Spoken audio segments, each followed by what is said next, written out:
Hi అండి, అందరికీ నమస్కారం. ఈరోజు నేను మన మనసుకి ఉన్న శక్తి ఏంటి, అది ఏమేం చేయగలదు అనే దాని గురించి నేను తెలుసుకొని మీకు తెలియజేసే ప్రయత్నం చేస్తున్నాను. మనసుకి సర్వశక్తివంతమైన బలం ఉంది. దేవుడు సృష్టించిన అద్భుతాలు అన్నిటిలోనూ అత్యంత అద్భుతమైనది మనసు. ఏ వ్యక్తి నిజంగా అజ్ఞాని కాదు, కానీ మాయలో గాఢంగా నిద్రించి ఉంటే అలా కనిపించవచ్చు. మనస్సు యొక్క సూక్ష్మమైన ప్రక్రియలను మనం చూడలేము. దానిలో సర్వశక్తివంతమైన పటిమ నిక్షిప్తమై ఉంది.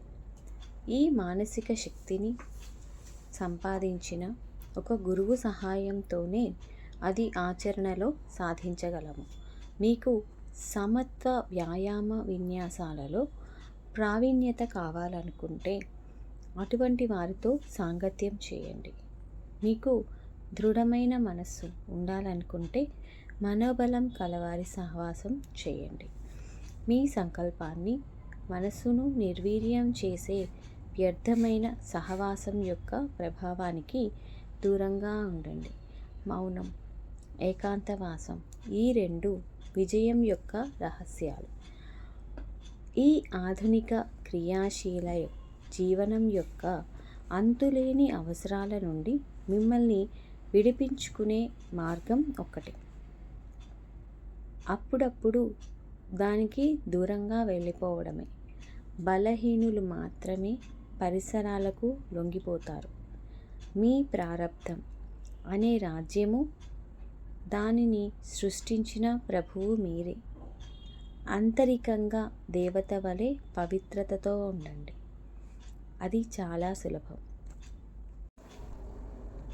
మీకు కోపం వచ్చిన ప్రతిసారి అంతర్ముఖులై ఇలా అనుకోండి: నేను ప్రశాంత స్వభావం గల భగవత్ సంతానాన్ని.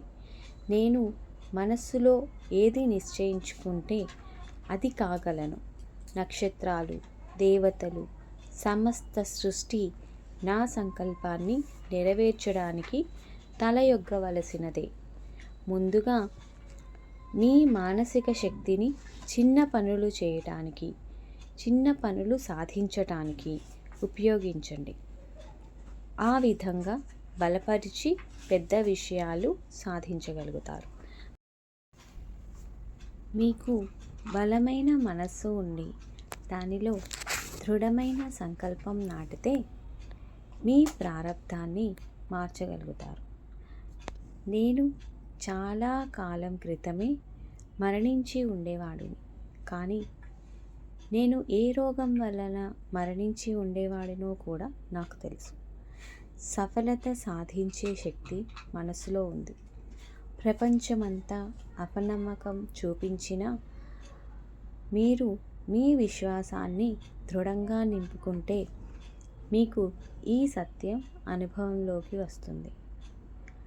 అందరూ మీరు సాధించలేరు అనుకున్న ఏదో ఒక వ్యాపకం లేదా పనిని మొదలుపెట్టి అది సాధించండి.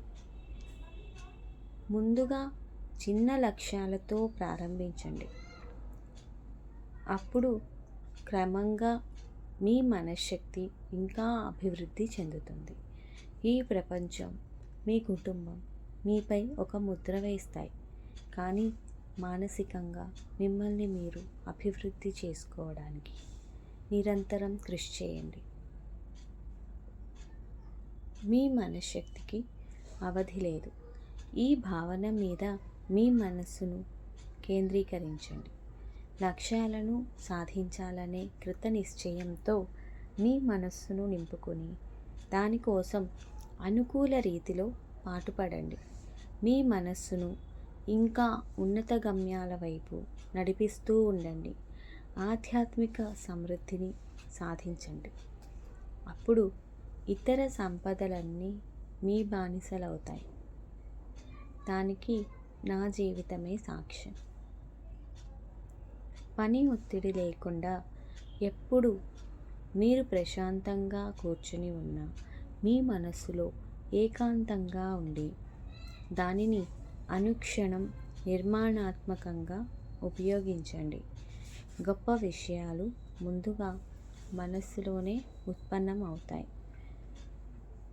నేను ఎప్పుడూ మనసును చురుకుగా పనిచేయిస్తూ దాని సృజనాత్మక భావాలను అవకాశం రాగానే ఆచరణలో పెడతాను.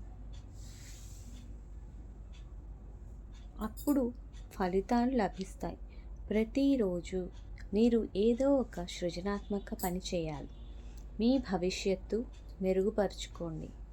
మీ ఆరోగ్యాన్ని, నైతిక జీవనాన్ని లేదా ఆధ్యాత్మిక జీవనాన్ని ఒక్కొక్కసారి ఒక విషయం తీసుకుని దానిని మీరు కోరిన విధంగా మార్చుకోండి.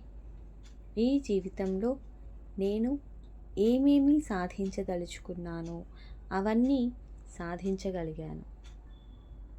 పదార్థం మనసు నుండి వచ్చింది. అందుచేత మనసుకు శరీర ధర్మ సంబంధమైన పరిమితులు లేవు.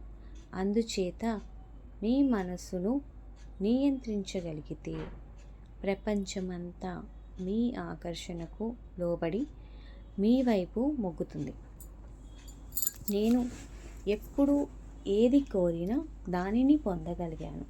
అన్నిటికంటే ప్రధానంగా నేను భగవంతుని నిత్య నూతనానందం కోసం తపించాను. మిగతా కోరికలు అన్నిటినీ విచ్ఛిన్నం చేయడం ద్వారా దాన్ని కూడా పొందగలిగాను. జీవితంలో నిస్సహాయంగా అపజయాన్ని అంగీకరించకండి. మీ ఆలోచనలను మార్చుకోవడం ద్వారా మీ ప్రారబ్ధాన్ని నియంత్రించండి. మీరు ఏది చేయాలి అని నిశ్చయించుకున్నారో అది మానకుండా చేయండి. ఈ విధంగా మనసును ఏకాగ్రం చేయడంలో మీరు నష్టపోయేది ఏమీ లేదు. ఆంతరికంగా మిమ్మల్ని మీరు మార్చుకోవాలని నిశ్చయించుకోండి. అప్పుడు మీ సంకల్పం ప్రకారం మీ ప్రారబ్ధాన్ని మార్చుకోగలరు.